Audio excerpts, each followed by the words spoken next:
What if everything we know about human history is incomplete?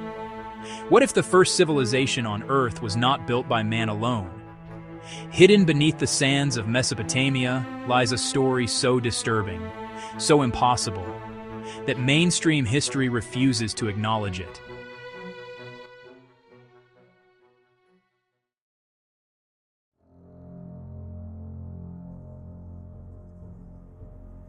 In the vast, sun-scorched expanse of ancient Mesopotamia, a story begins. A story etched not in stone, but in the very mud of the earth. Between the life-giving arteries of the Tigris and the Euphrates, a people emerged from dust and memory, the Sumerians. They were the architects of what we call civilization, turning a harsh, unforgiving landscape into a thriving heartland of innovation. From the Fertile Crescent, they cultivated not just barley and wheat, but the very seeds of modern society. They built the first true cities the world had ever seen, places like Uruk, Ur, and Eridu, bustling metropolises of brick and ambition, rising from the plains as if by sheer force of will. But it is the speed of their ascent that defies conventional explanation. From scattered agricultural communities to complex, organized city-states with monumental temples reaching for the heavens, their rise was sudden and staggering. In a historical blink of an eye, they developed intricate systems of law, governance, and commerce. This wasn't a slow, gradual evolution. It was a quantum leap, an explosion of complexity that left an indelible mark on all of human history to follow.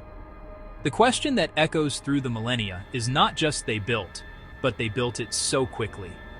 Perhaps their most profound invention was the preservation of thought itself. On humble tablets of wet clay, they etched the first known system of writing, cuneiform, a script of wedge-shaped marks that captured the rhythm of their lives, the mundane records of grain trades, the grand decrees of kings, the intimate prayers to their gods, and something more. They recorded the movements of the heavens. This act transformed humanity, allowing knowledge to be passed down not just through spoken word, but with perfect, immutable fidelity across generations. For the first time, history had a voice. And with this voice, they spoke of wonders. Advanced mathematics, including a complex base 60 system that we still use today to measure time in circles. Intricate calendars that tracked solar and lunar cycles with breathtaking accuracy, and a startlingly sophisticated knowledge of astronomy. They mapped the constellations, identified the planets of our solar system, and charted their paths across the night sky. How did this vast body of knowledge arrive, seemingly fully formed, in the minds of a people just emerging from prehistory? There are no records of the centuries of trial and error one would expect. It simply appears. Their astronomical texts, the Mul-Apen tablets, are not crude observations. They are precise, mathematical tables of planetary movements, predicting the cycles of Venus and the heliacal risings of stars. This was knowledge without a visible learning curve. They knew of planets invisible to the naked eye, describing them in their texts with an unnerving familiarity. They spoke of a celestial order, of cosmic cycles that governed life on Earth. Mainstream history suggests this was born from agricultural and religious needs, but the depth and precision of their understanding hint at something far more profound. Where did this blueprint for the cosmos come from? Archaeology unearths the evidence of their skill. We can hold the tablets, analyze the structures, and admire the artistry. But the velocity of their advancement remains a deep, unresolved question, an anomaly at the very dawn of our recorded past. It's a puzzle where the most important pieces seem to be missing. Historians and archaeologists provide frameworks, but these frameworks often rest on the assumption of a slow, linear progression, a progression that the Sumerian record itself seems to contradict. The gap between their primitive beginnings and their sophisticated achievements is a chasm of mystery. When we turn from their sciences to their beliefs, the mystery only deepens. Their myths are not simple fireside tales.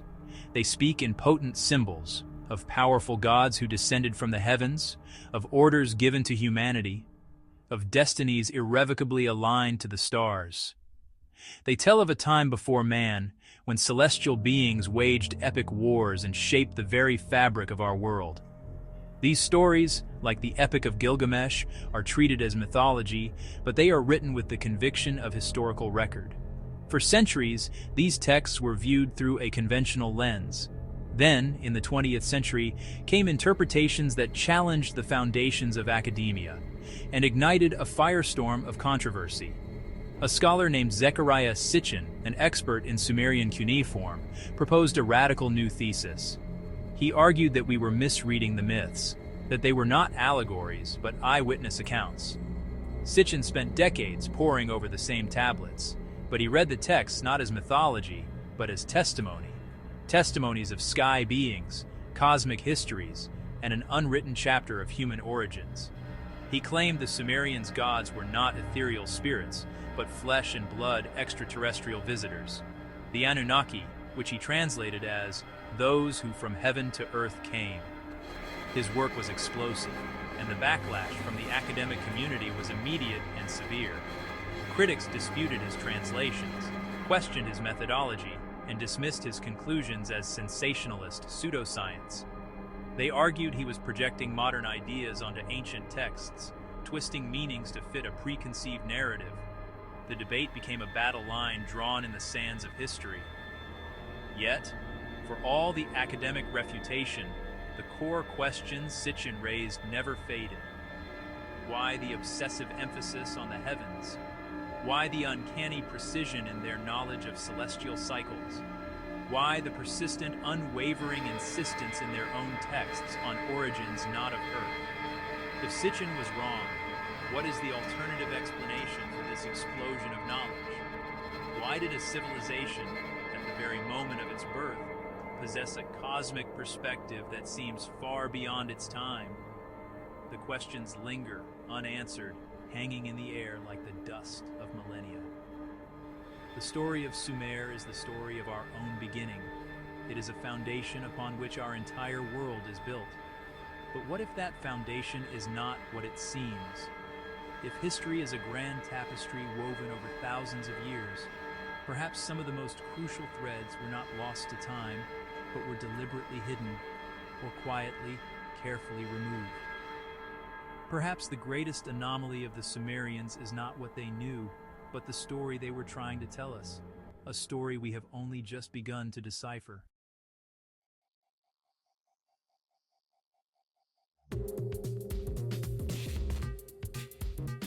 Anunnaki. The name itself is a key etched into the oldest records of human civilization. In one reading, it means the princely offspring. In another, more literal and far more provocative translation, it means those who from heaven to earth came. It is a phrase that carries the weight of millennia, a declaration that our most ancient ancestors were not alone. They looked to the skies not just with wonder, but with recognition.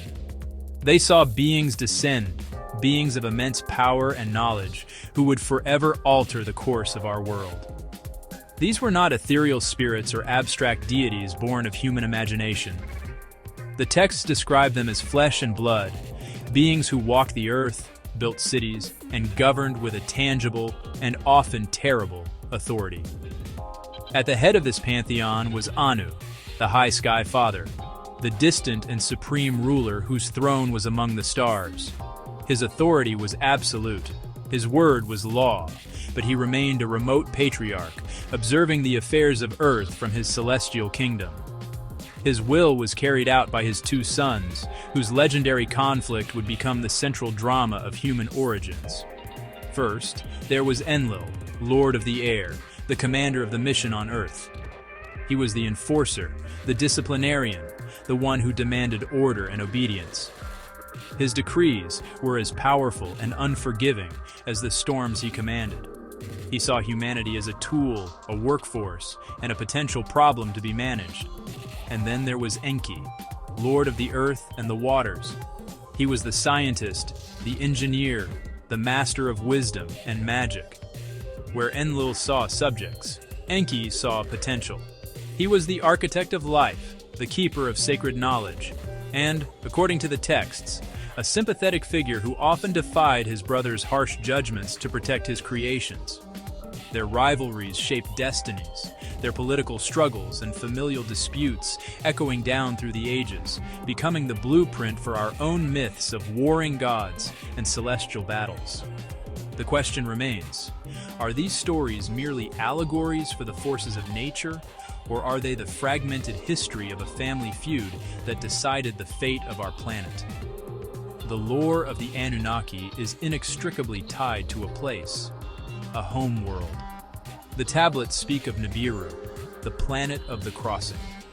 This isn't just a mythical realm, but a physical world described with astronomical precision. A wandering planet with a vast elliptical orbit that takes 3,600 Earth years to complete. For millennia, it travels through the cold, outer darkness of the solar system, far from the sun's warmth.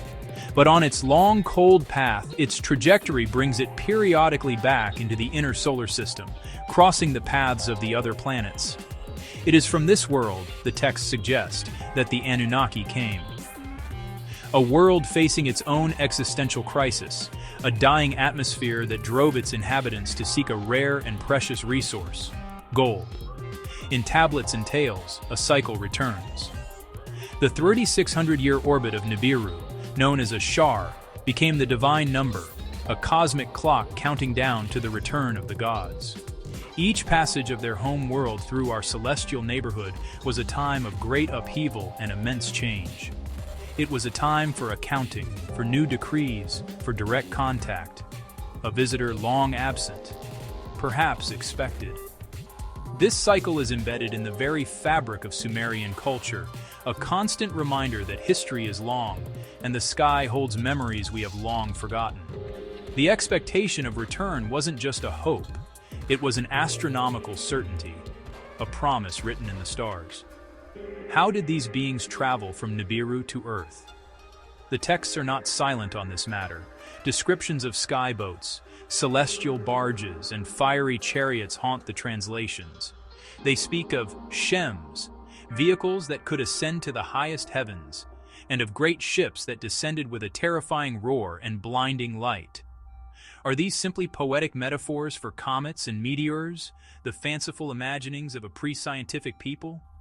Or are we looking at a vocabulary struggling to describe advanced technology? The descriptions of sound, wind, and fire accompanying their arrival sound less like poetry and more like eyewitness accounts of powerful propulsion systems. The question forces itself upon us: technology or poetry? This narrative is not confined to Mesopotamia. Across the globe, in cultures separated by vast oceans and thousands of years, we find parallel myths. The sky people of Native American lore, the Indian Vimanas, flying palaces described in the Vedas, the feathered serpent gods of Mesoamerica who promise to return from the sky. Witness and wonder, forever paired, pass their torch through the ages. Is it possible that these are all independent inventions of the human mind, or are they echoes of a single, global event? A shared memory of a time when our ancestors witnessed the same incredible sight, visitors descending from the heavens. If they were technologists, they would have left behind more than just stories. Beneath the sand and stone of ancient lands, there are rumors of machines, impossibly old, impossibly precise, artifacts that defy conventional explanation. The Baghdad battery, a simple clay pot that appears to be a galvanic cell, 2,000 years before its official invention. The Antikythera mechanism, an astronomical computer of breathtaking complexity. These anomalies hint at a level of knowledge that should not have existed. They are whispers of a lost science, fragments of a technological inheritance that we are only now beginning to comprehend. This knowledge wasn't just mechanical, it was architectural, mathematical, and astronomical. A language of engineering whispered in relics we can scarcely read. The Sumerians mapped the cosmos with an accuracy that would not be matched for thousands of years. They knew of the planets in our solar system, including the distant orbits of Uranus and Neptune, long before the invention of the telescope. Where did this knowledge come from? The Sumerians themselves are clear. It was given to them by the Anunnaki. It was the science of the gods, a blueprint for civilization handed down from the stars. With this divine knowledge, human cities became altars to the sky. The great ziggurats of Mesopotamia were not just temples. They were artificial mountains, stairways to heaven designed to bridge the gap between the mortal and the divine.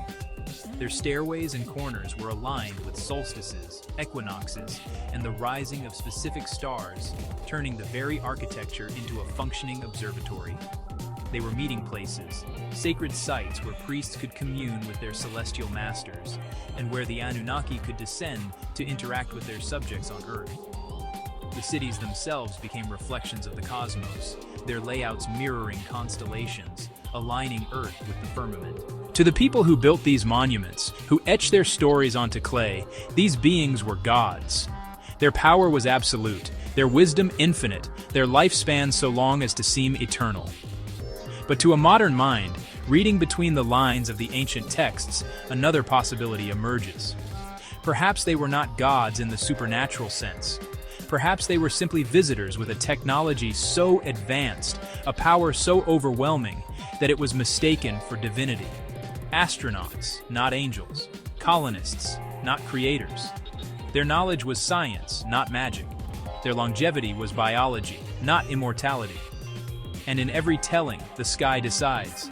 The movements of the planets, the return of Nibiru, the changing of the seasons, all were signs to be read, omens to be interpreted. The Anunnaki themselves were subject to these cosmic cycles. Their decisions, their moods, their judgments upon humanity were often linked to celestial events. Mercy and judgment were written in the weather, in the stars, in the very fabric of the cosmos they understood so well. The sky was not just a home, it was a source of power and a harbinger of fate. Within this celestial drama, a great conflict was brewing. Enlil, frustrated with the noise and chaos of the burgeoning human population, saw them as a failed experiment. He argued for their destruction. Enki, their creator and protector, argued for their survival. The tablets record these debates, these celestial council meetings where the fate of our world hung in the balance. An oath was sworn, a plan was made, a warning was secretly given.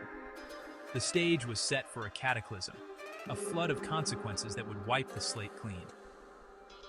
The story of the Anunnaki is a profound challenge to our understanding of the past. It suggests that our myths are memories, our gods were visitors, and our origins are far stranger than we ever imagined. It paints a picture of a universe that is not empty, but occupied, and of a human story that began with an intervention from above. Those who from heaven came might one day return, as the ancient cycles predict, or perhaps in some hidden way, they never left at all.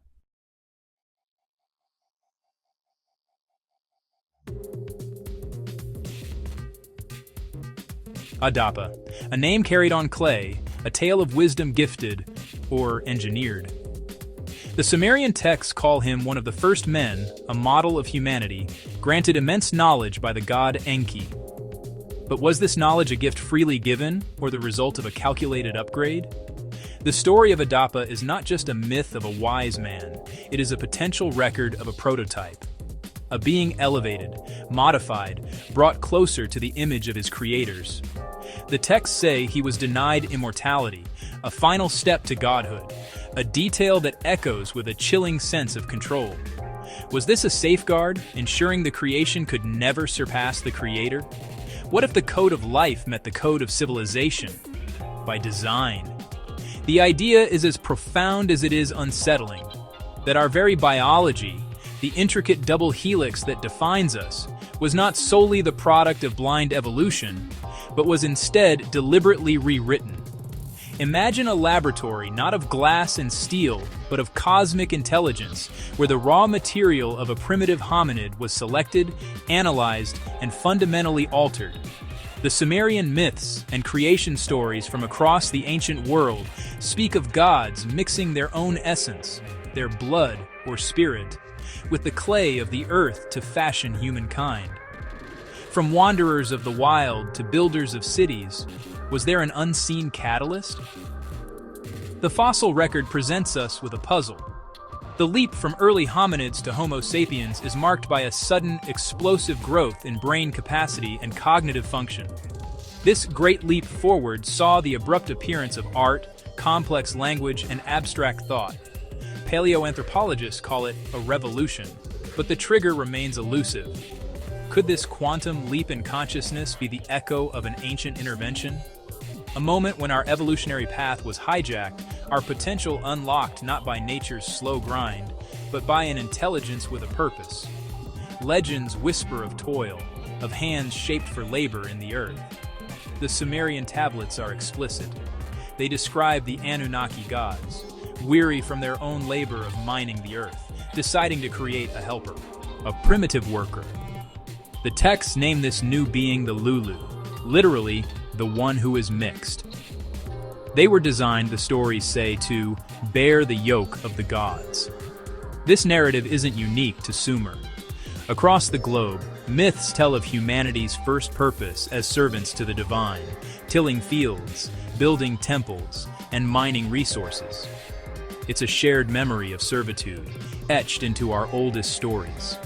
Gold, the metal of eternity, sought across ages, across continents. But what was this labor for? Why would beings capable of interstellar travel need primitive workers to dig in the dirt? Zecharia Sitchin's controversial theory points to one answer, an element prized not for its beauty, but for its unique properties: gold. He proposed that the Anunnaki came to Earth for this precious metal, needed to repair the dwindling atmosphere of their home planet, Nibiru. This theory connects the dots between the Anunnaki's presence, their need for a workforce, and the strange, almost obsessive value humanity has placed on gold throughout its entire history. In myth, its purpose was not adornment, but necessity. For the gods, gold was survival, a shield against cosmic radiation, a way to heal a dying world. For the Lulu, the new human race, mining it was their entire reason for being. Archaeological evidence points to extensive mining operations in southern Africa, dating back over 100,000 years, long before established history says such organized efforts were possible. Could these be the fabled mines of the Anunnaki, worked by our distant, genetically engineered ancestors? The cradle of humanity, not just as a species, but as a workforce. If a workforce was made, who held the blueprint, and at what cost? The chief scientist, according to the tablets, was Enki, the master geneticist. His counterpart, the commander Enlil, was said to be wary of the new creation, viewing humanity as unruly and problematic. This divine conflict, the compassionate scientist versus the stern disciplinarian, forms the central drama of the Sumerian epic. It suggests the creation of humanity was not a simple act, but a contentious project fraught with ethical dilemmas and unforeseen consequences. The cost was our autonomy. We were born into a system, created with a function, our destiny predetermined by our makers. Some read the tablets as instructions, of vessels within vessels. The texts describe the process in startling detail. They speak of mixing the essence of a god with the egg of a hominid, and implanting this fertilized embryo into the womb of a female Anunnaki, a surrogate mother. They speak of trial and error, of failed experiments and monstrous deformities, before a successful model was achieved. These are not the vague, poetic verses of most creation myths. They read like lab notes, a laboratory in metaphor or memory. Is it possible that our ancestors witnessed acts of genetic science they could not comprehend and recorded them in the only language they had, the language of myth and divinity? The clay, the rib, the breath of life? Are these simply metaphors for DNA, cell division, and artificial insemination? The line blurs between ancient scripture and modern science fiction, leaving us to wonder if we are deciphering a story or recovering a lost history of our own biological origins. From clay to breath, from beast to being, an awakening scripted in stars. This was the moment of Genesis, not in a mythical garden, but perhaps in a sterile, controlled environment. The moment a spark of Anunnaki consciousness was fused with terrestrial biology. The result was a hybrid, a being of two worlds, possessing the physical resilience of Earth's life, but cursed or blessed with the intellect, ambition, and sorrow of the gods from the heavens. An awakening, yes, but an awakening into servitude. Evolution writes in ages, intervention writes in moments. Natural selection is a slow, painstaking artist, carving species over millions of years. But the emergence of Homo sapiens feels like a sudden stroke of lightning. This theory of intervention offers an explanation for the missing links in the human fossil record. Perhaps the links aren't missing, but were simply never there. Perhaps the bridge between our primitive past and our civilized present wasn't built stone by stone over eons, but was crossed in a single, engineered leap. Bones and tools mark a path. Gaps remain. Questions stare back. Conventional archaeology and anthropology have built a remarkable picture of our past. But it is a picture with holes.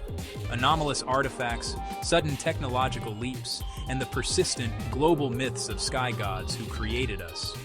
These are the forbidden discoveries, the data points that don't fit the established paradigm. To ask these questions is to venture into the fringe, to risk ridicule.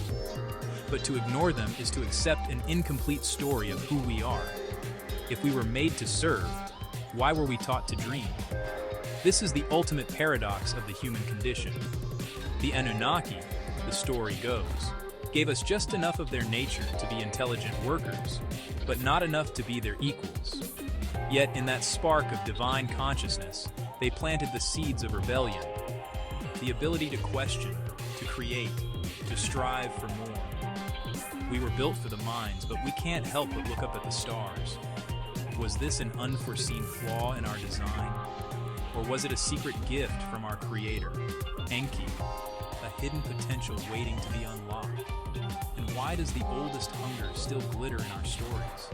The hunger for gold, for power, for knowledge, the very traits that define our civilizations and drive our greatest conflicts.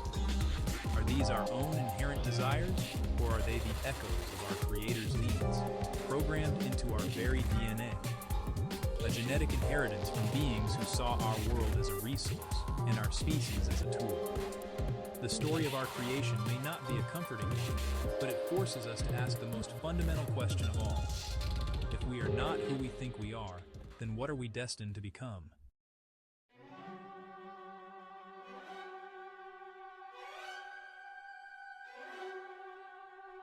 From the Epic of Gilgamesh to distant shores, a single memory thunders, the flood.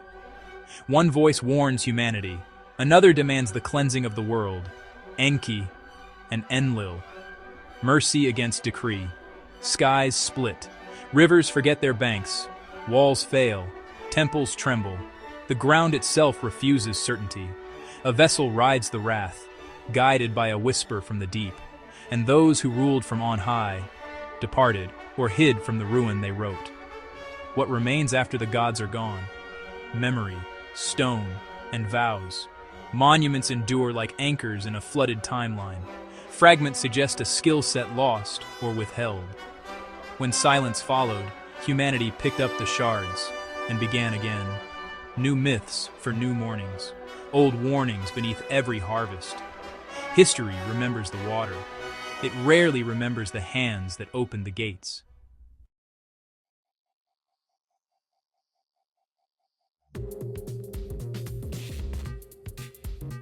Old sigils hide in plain sight, architecture that remembers what we forgot. The grammar of power changes costumes. The language remains. Screens glow where tablets once did. The scribe replaced, the script unchanged. Whispers of lineage travel in sealed letters and sealed rooms. Ancient oaths do not age, they wait. We still read the sky for messages written before our birth. Some predict a return, a cycle closing on a clock we did not set. Symbols migrate, meaning travels with them like a shadow. If a signal comes, will we hear it, or has it been speaking all along? The oldest pattern is ascent, from ground to stair, from stair to star. When lights die, the ancient map returns. Hidden history is not destroyed, it is displaced. Perhaps the greatest deception in human history is not that the Anunnaki existed, but that humanity was conditioned to forget.